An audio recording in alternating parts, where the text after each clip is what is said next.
Defense Against Disease Part 2. This should be super quick because there's only one slide. I panicked at the end of the first video because I thought it might be too big for her.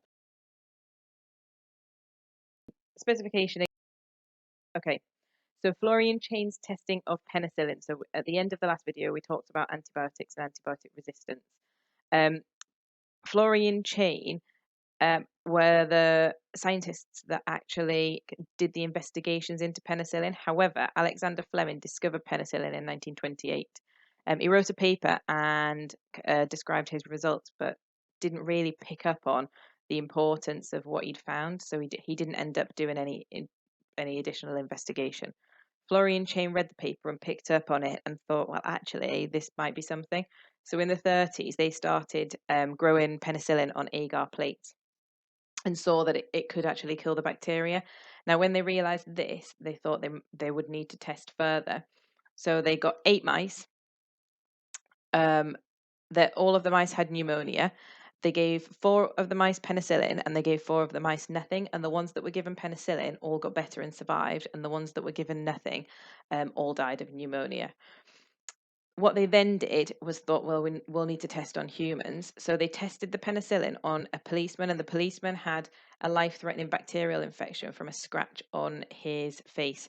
Now, what happened was the penicillin cleared up the infection until it was almost gone. However, it was almost gone, so there was still some bacteria there, and they ran out of penicillin. What then happened is the bacteria started to divide again, and the infection came back.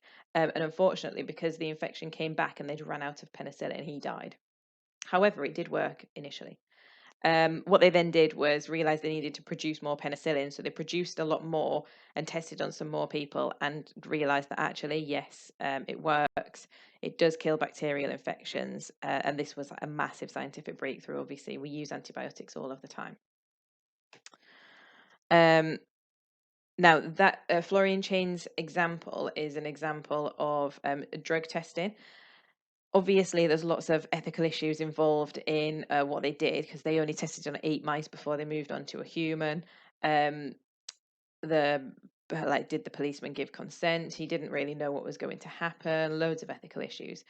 These days, in order to test a drug, it has to go through a really rigorous testing process, which can take years and can cost millions and millions of pounds. Drugs, the reason that they need to be thoroughly tested is because in the past there's been some issues with certain drugs that haven't been tested thoroughly enough, and this has led to kind of tragic consequences. So, for example, thalidomide was a drug taken in the 60s by pregnant women, and they took it for morning sickness. However, it wasn't tested rigorously enough, and it caused lots of limb deformities in the unborn children. So they were born, but with limb deformities. If you Google it, it's actually quite interesting to read some of the stories or some of the articles about that. This was the turning point. So the fact that pregnant women were taking this drug and their children were born with these limb deformities meant that drug testing got far more rigorous and that there were more processes and protocols put in place to ensure that it was tested, that drugs were tested properly and over long periods of time.